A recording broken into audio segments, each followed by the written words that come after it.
Это кадры утонувшей на реке Белая фуры. Многотонник ушел под лед на переправе в Башкортостане. На кадрах видно, как спасатели готовятся его вытащить. Эта ледовая трасса в Башкортостане только для автомобилей до 3,5 тонн. Перегруз – главная причина ЧП на льду, говорят специалисты. Челнинский 10-тонник ушел на дно, 62-летний водитель погиб. Он был сотрудником одного из татарстанских предприятий.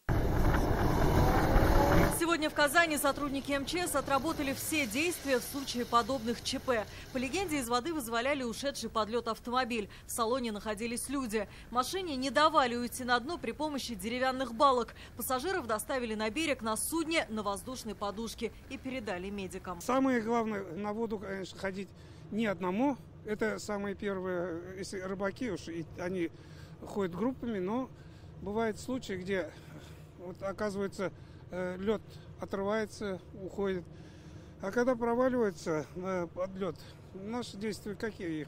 Быстро вытащить из воды, оказать, согревать, не дать замерзнуть.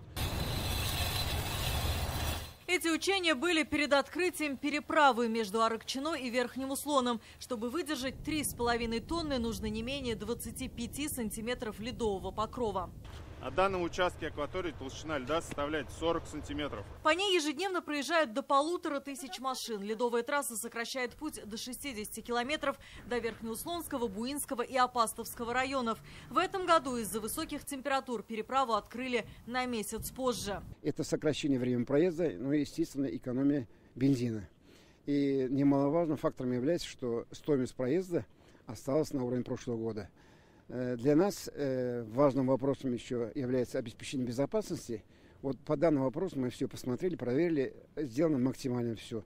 Переправа – это такая же дорога, только ледяная. И здесь тоже есть свои правила. Расстояние между машинами не менее 50 метров, скорость не больше 20 километров в час. А для пешеходов крайний правый ряд. Переправа будет работать круглосуточно, ночью водителям помогут сигнальные огни. Экономит время, деньги, средства.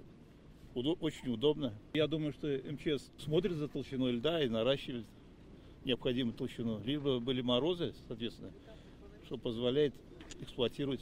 Сейчас в республике открыты 4 переправы. Если морозы не сменят плюсовые температуры, то они будут работать до марта. Алия Хайрудинова, Лисан Саитова, ТНВ, Казань.